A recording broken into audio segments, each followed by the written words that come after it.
James, are you ready? Ready. Aaron, are you ready? I am ready. Not enough energy, man. We're going to try it again. We're starting the whole thing over. No, I'm just kidding, man. That's awesome. Welcome to Nerd Swag. We're on episode 8, you guys. 8. And in honor of October, we're talking about all things Halloween-y. How original, right? It just came to me in a download that we needed to do all things. And so today, we're going to spend a little time talking about some weird wars, maybe some Jack Kirby monsters, and a couple other fun things we run into it. So we like to start out this broadcast each time with kind of our haul of the week. So you want to go first with what you have, or you want me to go first, James?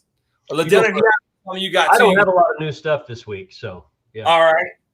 Well, my most exciting one, well, not most exciting, but my favorite thing that I ended up with is I got the 2 Jokers. Three Jokers. Oh, yeah, 3 Jokers number 2 is what I meant to say. Yeah, 3 Jokers number 2, and ended up with a variant that I liked. And you guys talk about this here in a minute, man. It's number 2 is crazy, you guys. So we'll talk about that. I picked up based on your best friend, his suggestion, Neil Adams. I went ahead and picked up 2 and 3 of AdventureMan.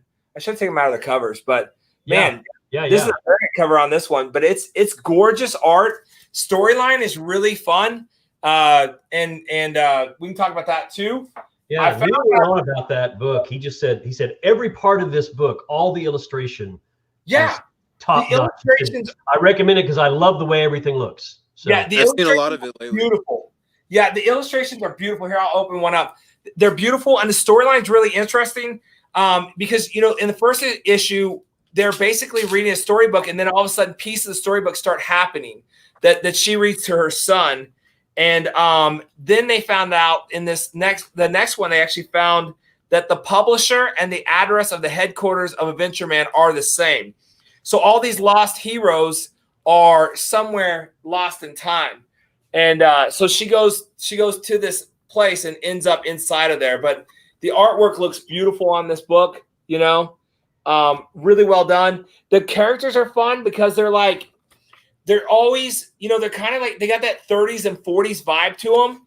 So it's got a very steampunk view, like this guy right here is Fancy Man Runs.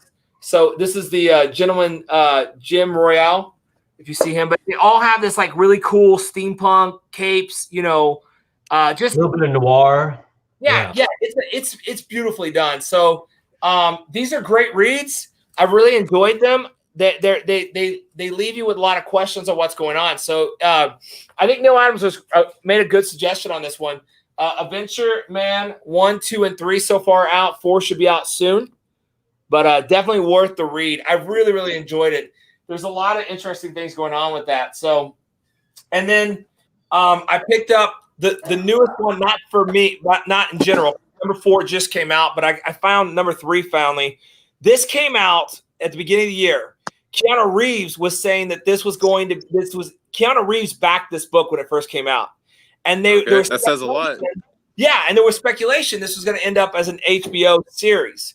And it's really just a weird mind melt of a spy comic is what it is.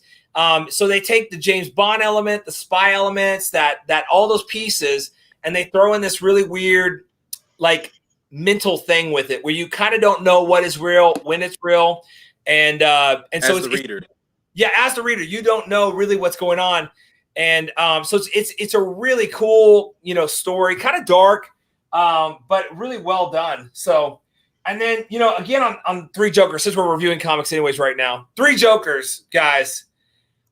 The artwork in this is incredible. I mean, who's the artist? Yeah, I'm not gonna be able to say his last name, but it's Jason Fabrock. Okay.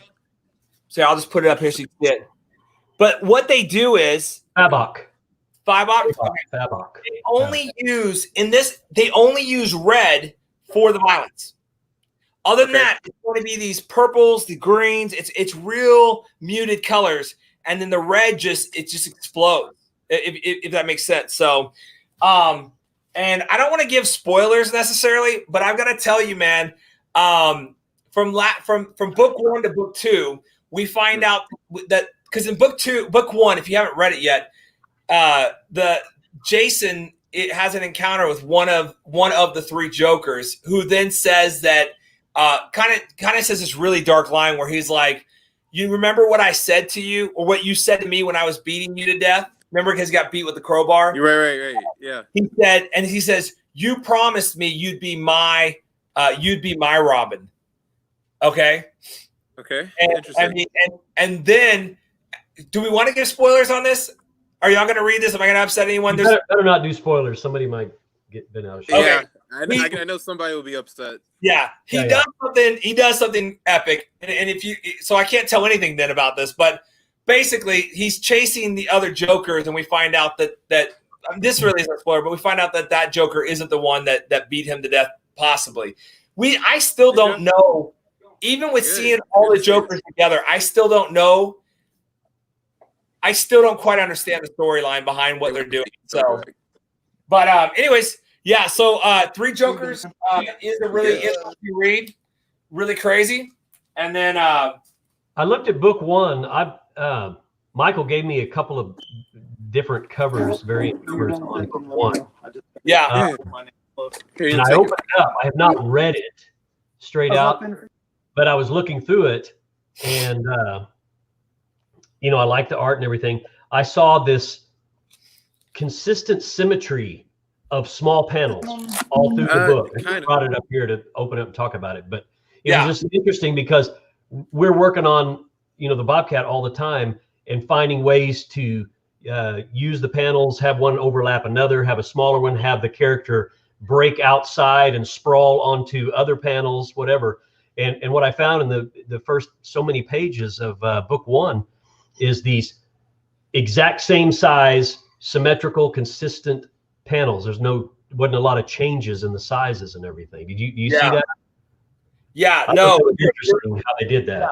Yeah, it's like nine panels to some of the pages, maybe like 3 rows of 3, something like that. Yeah, you're absolutely right, man. It does work out that way. And I mean, I'm telling you again, another one of those books that's just got some beautiful art in it. This time you get last time they had Jokerized sharks and piranhas. This time it's Jokerized dogs. Oh my gosh, that sounds terrifying. Oh yeah, let me see if I find the picture of it. But we got an idea. Here's an idea for the asylum. They can make a new movie, Jokernado. That would be a good one. Yeah, Jokernado. Jokernado. I'm kind of surprised that they haven't done anything with Joker Toxin or Joker Gas in the movies. Well, right. Well, movie number 1, they played on that. I mean, Jack Nicholson, that's what he's releasing is his Joker Toxin that makes everyone smile to death. But that's right. Yeah.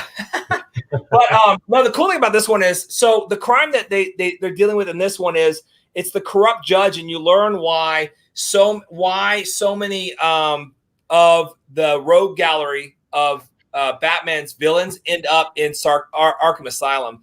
And it's because the judge is on the take and he's getting kickback for putting them in there.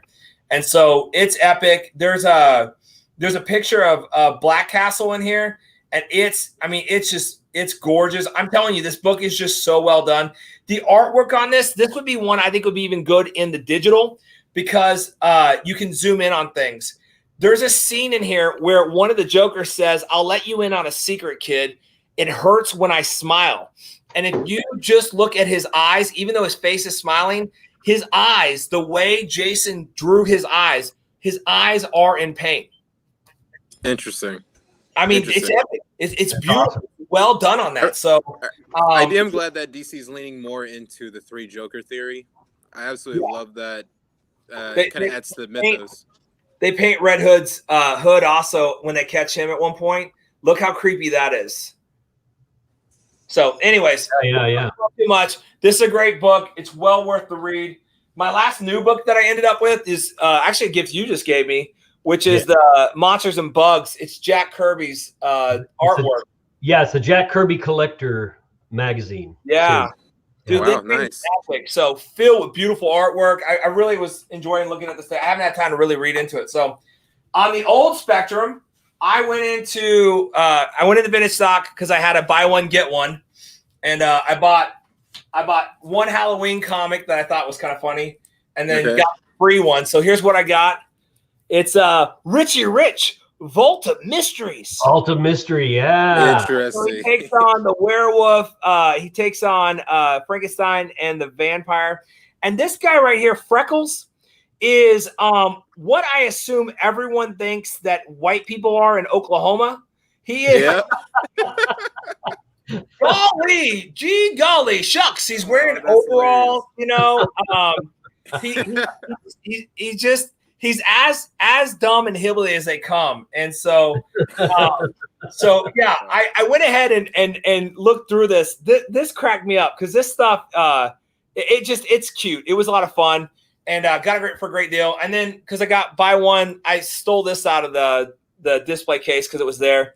And again, only because I am a sucker for holographic. I love shiny. So yeah, no, and that if makes you sense. get one for free, you might as well take a shiny one. So, but this is X-Men Prime #1. So got Wolverine on it. So of course I'm going to bite on that. That's a good cover.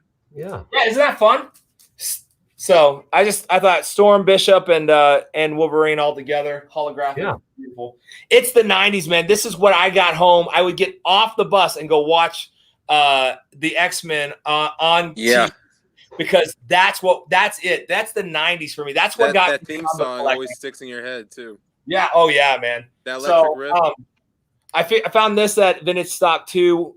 Got it for $15. Yeah, you talked about that last week. Yeah. You said you got it for 10? 15. 15. Yeah, it's in pretty good condition. And then I went over to DC Comics looking for some weird war. DC, yeah, in more. In DC. more.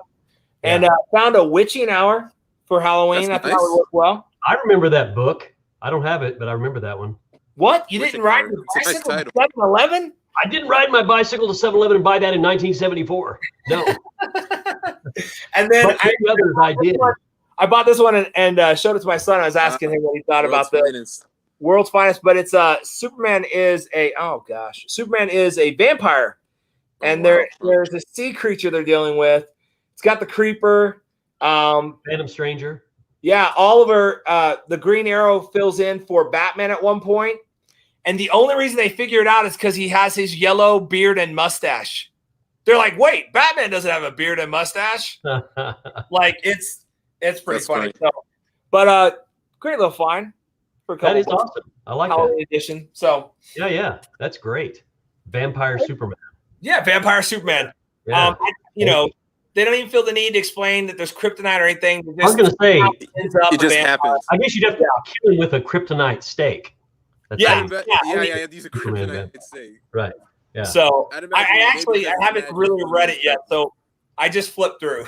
But yeah, I need to sit down and figure out how they turn Superman into a vampire without any kryptonite, whatever. He ends up under water. Okay, so as far as I did read on this is my favorite part. Okay. So did you guys ever see the it's called Fist of or Enter the Fist, or it was like a dragon. It was a spoof on kung fu movies, and there's a scene in there where the guy's trying to develop his strength or whatever, and so he gives a bunch of guys these sticks, and he says, "I want you to beat me with these sticks, and don't stop beating me, even if I tell you to quit beating me." And so as a joke, they start hitting him, and he just collapses under the pain of it, right? And then they're like, "Should we keep hitting him?" And then one of the guys like, "Whack!" Yeah, I think we should walk away from this. So there's a scene in this comic book where Superman goes underwater, and one of the guys goes, "Can he breathe underwater?" And he's like, "Yeah, he's Superman. Nothing will destroy him." And so they're like, "Well, he's been under there for a while." And then the next panel is like 30 minutes later, and there's divers going into the water to find Superman, who apparently cannot hold his breath as long as you think he can. So they bring him up as a corpse. So wow. That's what is so I think they switch out characters. I think whatever they found was not truly Superman, and that's but that's just comic book logic. Yeah, you're just sitting on the edge of a boat, and you're like, no, I think Superman can totally breathe underwater. Don't worry about it. And they're like, no, I think that's Aquaman. No, it's fine. It's Superman. He'll be fine underwater. And they're like, well, he's been under 5 minutes.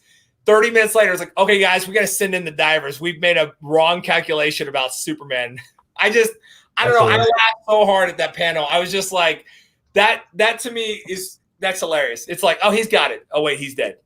You were talking about earlier, how could you infect Superman with vampirism? I think isn't one of his weaknesses like magic?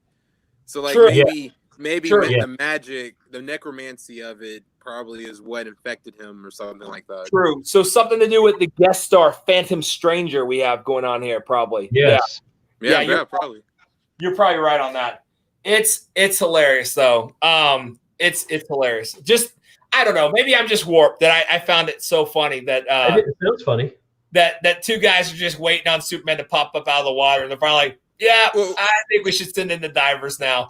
Well, what's hilarious is that they feel they could do anything at all. Like if Superman's gonna go under the water, nothing's really gonna bring him up unless he wants to. Yeah. No, it was the panel caught me off. I wasn't expecting that, so I laughed really hard. So, anyways, that's my haul for the week, man. And I'm telling you guys, if you haven't read Bang, and it's not for whatever reason, I think because it started in January, right? That was number 1. February number 2 came out. And then we hit coronavirus. So we had no comics coming out. So it delayed this one. It was supposed to come out in August. And I think it came out in September. And I couldn't find it anywhere. So I just randomly got lucky when I went to Vintage Stock and found it. And I just ordered number 4 because I'm tired of trying to find it somewhere. So right. I'm telling you, this is a great comic book, man. It's such a twist. I've not read anything that works like it. And you don't know where it's going, That's a high recommendation. I'll have to check it out. Yeah. No, it's a lot of fun. That first comic, man, like they show you this James Bond character and he does all the cool moves, jumps out a window. And I mean, within 2 panels, he's already dead. And you're like, what? And because he's not the story, so it doesn't matter. And so anyways, it's really an interesting comic book. So if you haven't seen that one, it's worth going back and picking those up.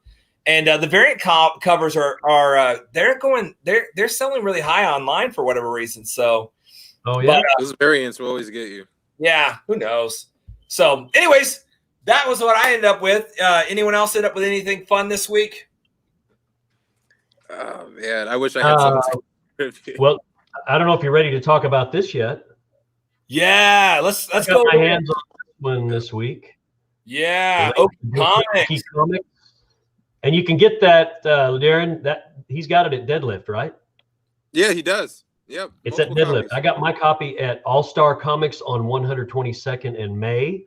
Deadlift Comics in Edmond has the Okie Comics. This one is called Spookly Homa, and it's supernatural or ghostly, scary themed Oklahoma stories for the holiday, for the season. And it's a great book.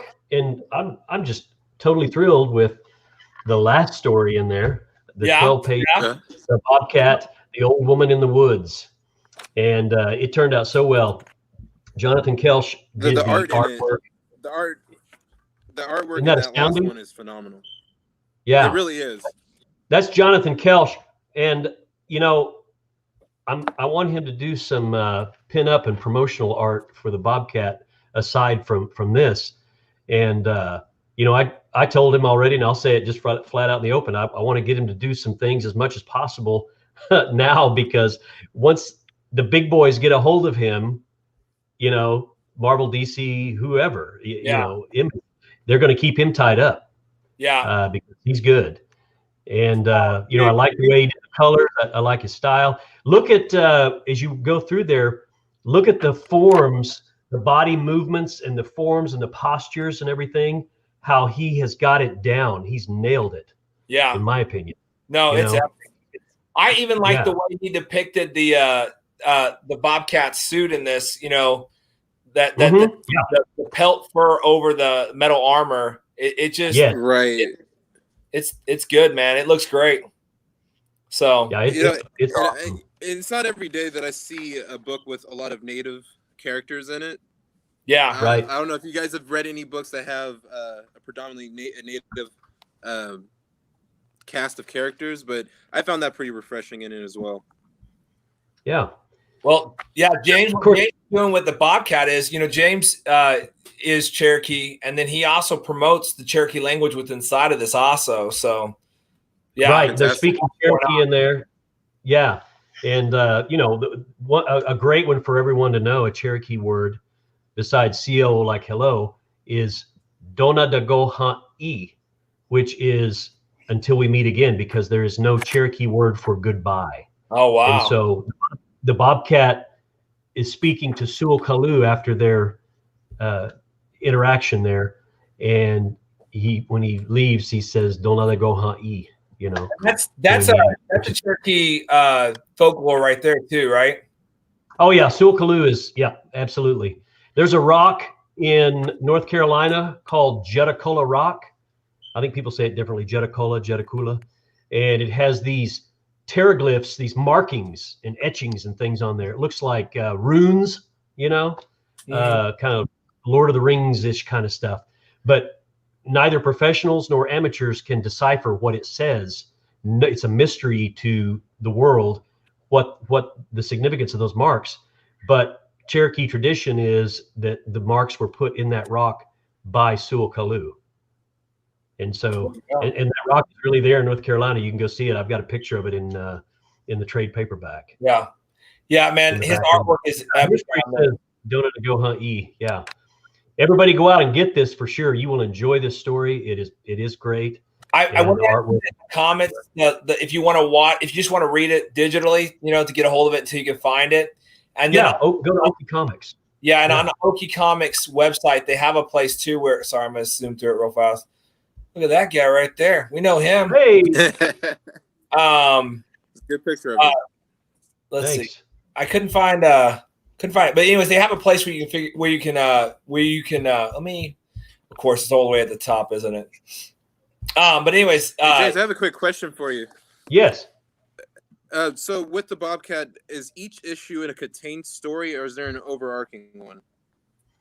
It's the first 3 issues are in the volume 1 trade paperback, and it is more or less a story arc because it is the very beginning of the Bobcat and Will Firemaker discovering his history, his legacy, what he's being called to do, and all these things begin to unfold for the reader and for the protagonist at the same time. So issues 1, 2 through 3 take you through that, and at the end of 3, it opens the door for the next story arc, which is the Dr. Shock story arc, which will be all the way through. So it's kind of. So the first couple of issues is basically dipping your toe in it right before you get hooked. That's right. Exactly. Yeah. It sets the stage so you know what's going on. I mean, the pacing at the very beginning might be a little bit slow, but then it picks up speed and starts to really move by the end of the 3rd issue when we see Dr. Shock, etc. And then issue 4 hit the ground running, and issue 5, which we're working on, is another step above and beyond that, in my opinion. And I'm real happy with it. It's taken a lot of time, but nothing great is going to go that fast, right? Yeah. Plus each episode. Oh, that's right. Each episode you're including a lot of historical kind of figures. Yes. Yeah. In issue 4, and he's appearing in issue 5 too. He appears in cameos throughout the entire volume 2. Jim Thorpe, of course, Sack and Fox from Oklahoma. And in 1898, he was 11 working on 12 years old. And of course, you have to, I don't want to tell everybody, I want you guys to read it. 4 is out there, you can get it. 5 we're working on. But anyway, he's a runner, of course, and our hero is a runner. So of course, they're going to cross paths, and there's going to be something there, something pretty cool. So yeah. It's really fun to have him in there, and all the other characters I've got other ones coming up later on, other historic figures from Oklahoma. In issue 3, we had Frank James, Jesse James' brother, who lived in Oklahoma for a period of time. And a lot of people don't know that. And this was after, in 1898, it was after he had gotten in trouble for robbing and yada, yada, yada, and was pardoned by the governor of Missouri, I believe it was. And so he makes a cameo in issue 3. He and his son. Sounds like you're quite the history buff.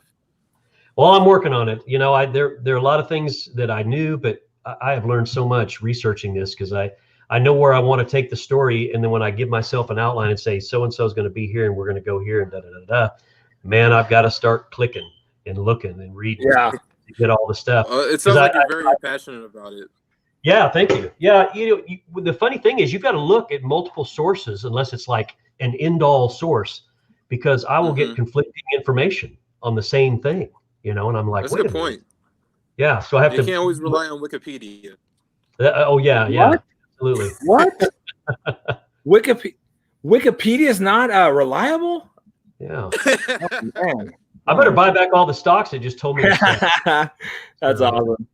Well, one of the things we talked about last time we were on, we talked about Weird War Tales, which I've been struggling to say Weird War Tales. I've been calling it Weird World by accident, which is a whole nother thing that we're not talking about tonight. So,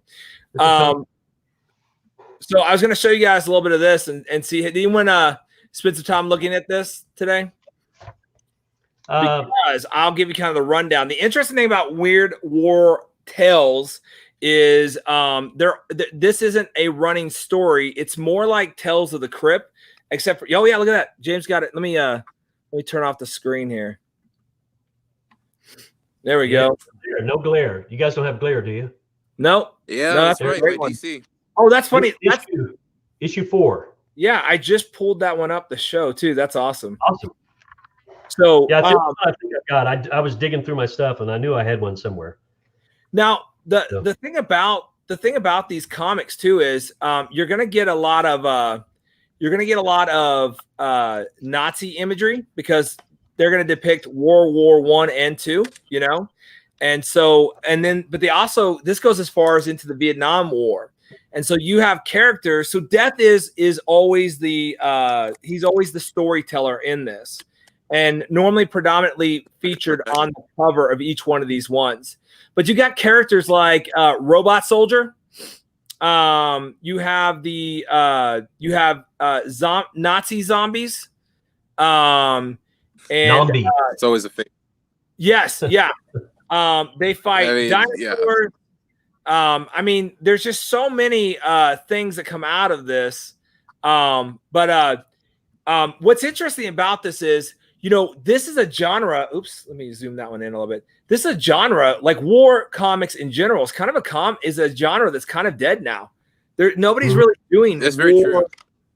Even the non-Halloween version ones, like Black Hawk, not Black Hawk. What's it called? But like Our Fighting Army. Come on, our Army at War. Our Army at War, and then you've got Sergeant Rock. You've got GI Combat. Yeah. So this one has the haunted tank in it. This is from 1961. Nice. Oh, also like Nick Fury and the Howling Commandos. Yeah, Nick Fury and the Howling Commandos. That's the Marvel side. Yeah. Yeah, on the Marvel side. And before, what I like about Weird War in particular is it's taking historical fiction and then putting a fantasy twist on it, which is, of course, the fantasy's there to really engage the reader. But in the meantime, you're also learning very real history as well.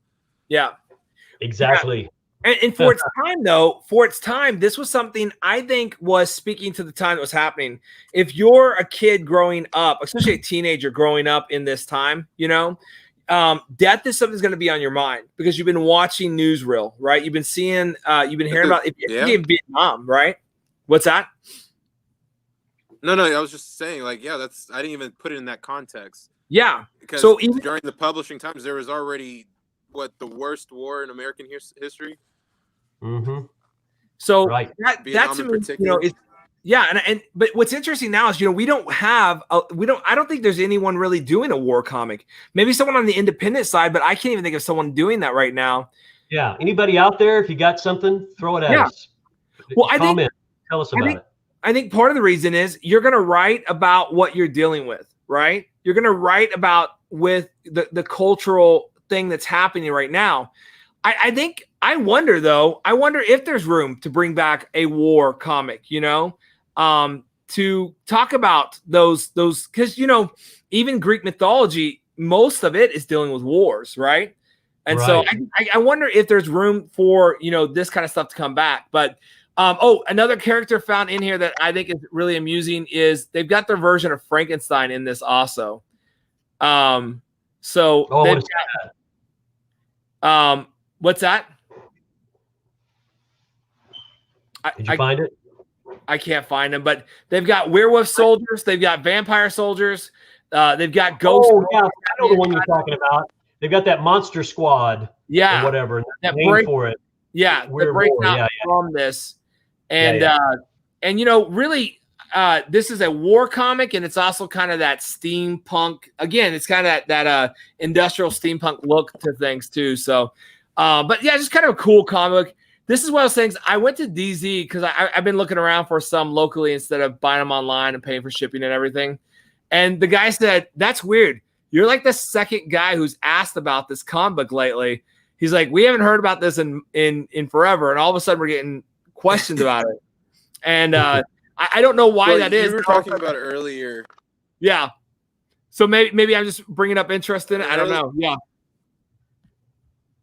Well, earlier you were talking about like the place of war in comic books today, and I was just thinking, like, in today's context, I wonder if books under like social political issues as opposed to like war itself would probably be like the equivalent, because as far as war being so popular in the 20th century, the 21st century, things have kind of grown to be more domestic and socially political.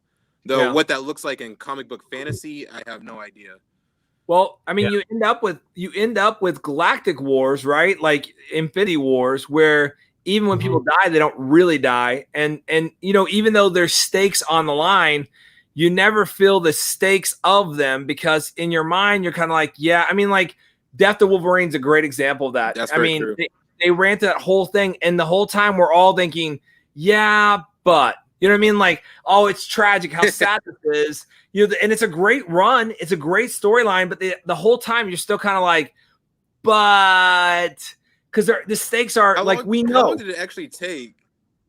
How long did it actually take for him to come back? Was it like 5 years? No, it wasn't. I don't even think it was that long. I mean, I would bet it was within, within a at least maybe. How do you? It's Marvel. Marvel, they've got a few characters, right? They've got a few characters they know are going to sell books. If you put a few of these characters on the cover, they're going to sell books. Okay, it's going to be Wolverine. It's going to be Deadpool right now, right? It's going to be X-Men together, always. Spider-Man. Even now, Miles Morales Spider-Man is gonna sell comic books. You know what I mean? But I mean, how many others do you have? I mean, they've thrown out other characters, and they're okay, absolutely.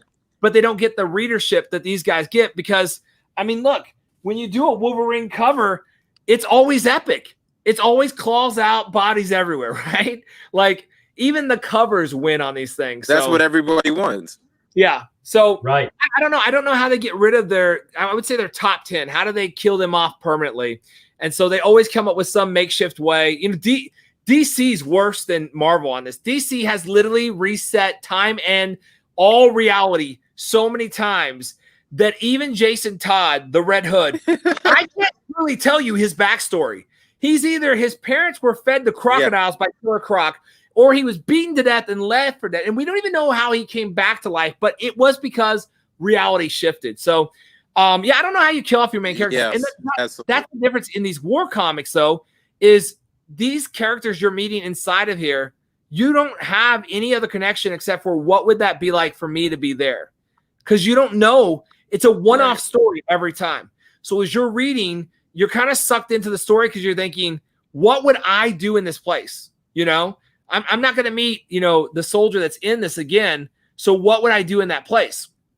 And so I don't know. I wonder if, that's why I keep saying, I wonder if there's room to bring back some war stories, you know, but maybe there isn't. I don't know. I think it's one of those things that throughout history, we've used war to teach history, you know, and there is certain things you can learn within it that can teach us things that if we become so domesticated that we never experience any part of these things, I wonder if we're losing something. I don't know. So I think part of it is, go ahead. No, it was like, I think it's just going to take a really creative approach to it. But I think all of the, you know, World War I, even the Revolutionary War, whatever, and World War II, they could be worked into some modern stories where they take an event or a group of people or whatever from there and place them in a new story framed with, you know, I don't know, you know, not zombies or whatever, but something that's more relevant to what people are looking at and listening to right now, and bring that into it. Well, and I think find a way to really popular is the Man at a Time story. You know, between Wonder Woman and Captain America, I've noticed that plenty of people like making that comparison of taking someone from a different time and putting them in a modern context. In regards to war, I wonder what it would like. Maybe some commentary on PTSD.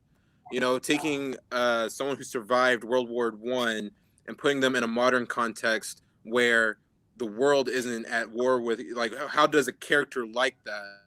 Yeah. Especially in this fantastical setting, deal with a world that's no longer at war with each other. So I wonder, you know, I got it. That might be a good protagonist. A soldier in the middle of war, in the middle of the chaos, falls through some sort of, you know, time portal. And falls into kind of a modern day situation, and is realizing the war is over. Totally in the middle of it. Yeah, so he's still living through what he was in the trenches and everything. Oh, how about this? The time. Oh, this. Listen, we may have some here. That portal randomly opens back and forth, and he never knows which way he's going to fall in either. What if he keeps falling back and forth from the modern to the past too, the whole time? Like he just randomly, without warning, ends back up in the middle of it. That'd be interesting. Like different segments throughout like World War II or something, you know. So he falls in at these prime moments, and then he pops into another. I had this idea, and I'll put it out there. PM, so copyright. But I guess we got a delay going here. Everything's pausing. Can you hear me? Yeah. Okay. I don't know what was going on. That was weird. I had this idea where we take it a little bit further in the future, and everything is so high tech and not controlled by anyone. It's all mechanically controlled and through the internet, whatever, that somebody pulls a stunt and they hack it and they shut down our air defense systems and, you know, the what they had, our version of planes at that time, which are basically robotically operated, whatever. They're shut down and nothing will work. And there's an enemy coming in, you know, and somebody that's watching that has this ability says, okay, we're out of luck right now. I'm going to open this time portal, and they open up a time portal. Here comes these World War II planes screaming in, you know, strafing right off the ground. You know what I'm saying? Trained soldiers at any point you need. Yeah. Had those World War II planes flying in, coming in, and you know, I mean, that would be just totally killer. Yeah, I like this idea. All right, so I think we got our next project, James. Yeah, there we go. That's a great one. I like it. Well, yeah, man. So if anyone gets a chance, I'd say if you see a Weird Wars tell, pick them up. You know, they're old, but I don't think you're going to have to put a ton of money into getting a couple of copies. Even they're not expensive. Yeah, I saw copies of even like Weird Worlds 3 and down were less than $5 a copy, and I bet you can get one for pretty cheap also. So issue number 1, beautiful. Oh, that's another one. Weird Western Tales. So that's out there too. And these are very well. These. All right. Yeah, you were talking about that earlier. Yeah, this one I think is a little more of a collectible one because it's not in amazing shape, and it was still like $13. So it's, I don't know. That's got There's something Jonah Hex in it, right? Yeah, he's in it. So I need to go back and look and see when he first appeared. I don't believe this is his first appearance by any means, but I'll go back. I believe that's the comic book that brought him into existence. That's where he got his start from. Let me look that up. Tales, that title. Yeah. Yeah, I think he started in there, and he was such a popular character. Yeah.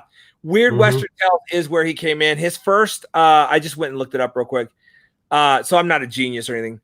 Oh, actually, his first appearance was in Volume 2 of All-Star Western number 10. But then, which was later renamed Weird Western Tales with the 12th issue. So I guess Jonah Hex headlines in that one. Okay. It's number 13, so it's the second one after they changed the name. Yeah. Jonah Hex is another one of those characters that doesn't get a lot of play either, and it's sad because he's such a fun character. Unless you watch Brave and the Bold Batman. That's what I hear. I'm not too familiar with him. Well, even when he got a movie, the movie is terrible. Yeah, I heard about how terrible it was, and of all people, Josh Brolin was Jonah Hex, Thanos. Not his fault. Not his fault. Yeah, and Josh Brolin just normally, in my opinion, he just kills when he's playing a role. It was a stupid script. He does great. Script. I don't know what happened with that deal. The second Megan Fox was put in it, I knew. I was like, bless her heart. She is beautiful, but dude, I'm telling you, it's not in your favor, man. It's not in your favor. So, yep. You know what's making a comeback though? I've been seeing a lot of coverage on Jennifer's Body for some reason. For some reason, that movie's making a comeback. Okay. I'm not sure why. I'm noticing a lot of coverage on it, and apparently that movie's making a comeback. Well, there you go. She's got one cult classic. There's a couple things that it's been okay. I don't know what went wrong with Jonah. I would love to sit down. This is what we should get Mike in on sometime. I know he doesn't want to be in front of the camera. Mike from Deadlift Collectibles, Oklahoma's greatest comic book shop. Make sure you call him and let him know. But it would be cool to sit down with Mike some point and just go through a review of why, like, comic book movies, the ones that didn't work, why they didn't work. Do you know what I mean? Like, why didn't Mike is definitely a movie buff. Yeah. Why didn't Fantastic Four work? Why didn't Jonah Hex work? Why didn't Cowboys and Aliens work? Like, they had everything you needed. Why is it? What happened? Like, I don't get it. Like, I just don't get it. Because the new Marvel movies, man, they're pooping them out, and we're watching them like it's like they're cinematic classics every single time, So every time, without having the quality expectations every time. Yeah, that'd definitely be a good question. Early 2000s was the problem. Yeah, I don't know. So, anyways, well, we've almost hit an hour here, guys. So we're gonna start wrapping this bad boy up. Yeah, time flies when we're talking about World War I, II, and why comics don't have wars in them anymore. Time flies when we're exploring the depth of Nazi zombies versus robot soldiers. As time does, and why Megan Fox destroys comic book movies. Time just flies. So, but all month as we pop on, we're gonna be looking at fun things, monsters. Kind of more we'll make October, kind of the more fun time. So if you guys have a monster, I did think of this, and if y'all think this is a great idea, you let us know in the comments when you watch this. What if we sit down and figure out who is stronger, Swamp Thing or Man Thing? Who came first? And not just who came first. Who cares? I mean, I have a theory, but either way, they're so much alike. Question I thought it was Swamp, but yeah. Well, I thought it was Swamp Thing. So we should talk about this. I could tell y'all some interesting stories about how. We need to talk about it and research it, and then we can all come back. Yeah. Based on everything we've learned about both characters, say this is why I think. These are the reasons why I think this character would be superior or whatever. And then, and that's the key. Look at their powers. Look at each one of them does something that's kind of similar but kind of different. And so it might be interesting to see who could be who. I honestly think it's one of those ones that no matter what answer we come up with, we won't get consensus from anyone else, you know. And so at the end of the day, I'm going to say who has the best covers. So okay, yeah. And it's Swamp Thing has the best covers. But sounds like a good challenge. Yeah, let's do it. So the next time we pop on, let's pin Swamp Thing up versus Man Thing and see which thing comes out Supreme King Thing. You like that? Yeah. You like that? Yeah. I'm a poet in my own right. All right, guys. Well, I'm Terry Cuthbertson, the nerd pastor. James Hostler. And this is our new friend who's been hanging out with us. Would you come back on sometime and hang out with us, man? Are you in? LaDarren, you want to do this again? Absolutely. Dude, okay. 100%. All right. 100%. Well, guys, I'm headed out of the country next week, so we might do an early one, or I might be able to stream from the airport. We'll figure it out. So we may or may not be on Sunday, but if not, maybe we'll try and pull an early one together that we just restream later, okay? All right, guys. Yeah. We'll catch y'all later. See you guys. See you next time. All right. You guys have a good night.